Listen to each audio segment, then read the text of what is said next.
Hello and welcome to my October wrap-up of all the books that I have read in the month of October. This month I read 8 books and I'm going to share what I read with you right now. So to start off with, and this is in no particular order in which I read, just how they were on the pile that's next to me. The first one I'm going to show you is Dead City by James Ponti.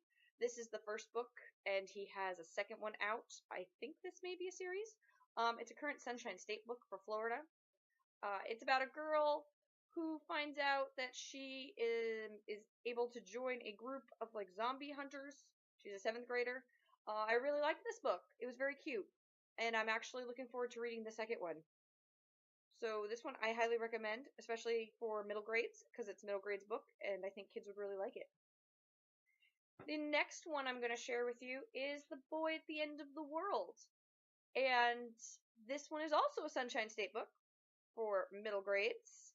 And it's about the end of the world, pretty much. People haven't been on the planet for quite some time, but they have created these arks that house people that were like grown in like animals and things like that. And at a certain time, the robots that are in charge of these arks are going to wake up the people so they can repopulate the planet and start getting the planet back in shape, or how just to help continue the human race. Fish's ark is attacked, and the robot wakes him up early because he's the only survivor, and he doesn't want him to be destroyed as well. So it's about the boy's journey, finding to see if there are other people on the planet. So that one was actually really good. Usually it's not wasn't one I'd pick up typically, but it was really good. The next one I'd read was Sleepy Hollow, Children of the Revolution. I got this one for free from Blogging for Books. I liked it. I'm a fan of the show, so if you're a fan of the show, you're really going to enjoy this one. I thought it was a bit choppy because they do the book very much like the show, where there's flashbacks and things like that, so I wasn't a fan of that. But if you're a fan of the show, I would recommend this. If you're not a fan of the show, I actually don't know. I'm not sure if you would enjoy this or not. That's a hard assessment for me to make. If you like the show, but I do recommend this though. The next book I'm going to show you is Your Own Sylvia. It's a verse portrait of Sylvia Plath by Stephanie Hemphill. I have a review of this one up in a previous video, and some of the ones that I've shown you, this one, Sleepy Hollow, I've done a review for. Some of the others, I'm getting them up. But this is a book of poetry that she wrote in the form of looking at Sylvia Plath's life, either from different people in her life, different times in her life. I really liked how this was done. This definitely gave me more insight into Sylvia Plath's life, and very much is a biography, because at the bottom of the page, it explains the poem and like the historical context of it. So it was really interesting, and I really like this one. I highly recommend this one, especially if you like poetry and or Sylvia Plath and or biographies. I highly recommend this one. The next one I have is Godzilla Awakening. This is like a prequel to the movie that came out recently. I actually really enjoyed this one. It was pretty decent.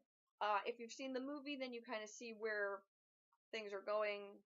Like, this is the start of it, like where everything came from, things like that. So I like movie tie-ins. As you can tell, I've read Sleepy Hollow, so I really like movie TV tie-in books.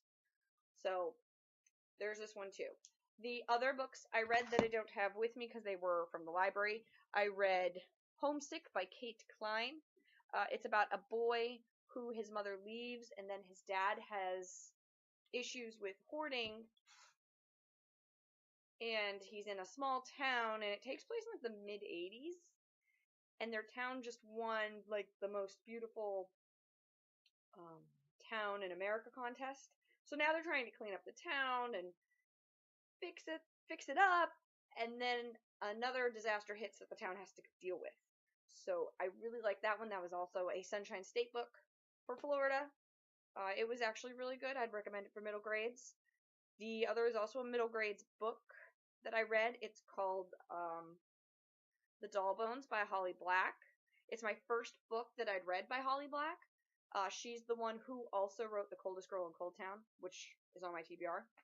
I really like Doll Bones. It has some pictures in it, and it's about three kids that they come into possession of this doll that's haunted. It's like a ghost is attached to this doll because it's a porcelain doll, and you find out why she's attached to it and what's happened, and they're trying to figure out the history of this doll and how to put her to rest. So the three kids go on a journey or a quest to put this doll, this ghost, to rest.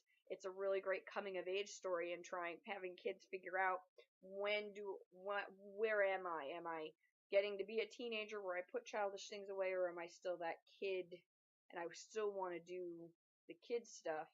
So it was really, really good as a coming of age story, and I'm really happy that was also on the Sunshine State list because that was a really good book. And the last one I read, which I also have a review on in a different video, was Black Ice by Becca Fitzpatrick. This was also my first Becca Fitzpatrick book. I have Hush Hush.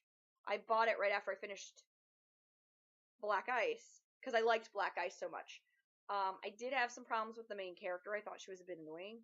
But besides that, I really enjoyed the book and the location and how she wrote. So I recommend that one. I liked it. I read it because it was the Booksplosion book of the month. And I hadn't participated in one of those, and it caught my attention, and I figured it was time to give it a try. So I really recommend that one, and I really liked that one. So those are the 8 books I have read this month. If you've read any of them and liked them or didn't like them, let me know in the comments down below. And now it's time to start reading for November. Have a great one.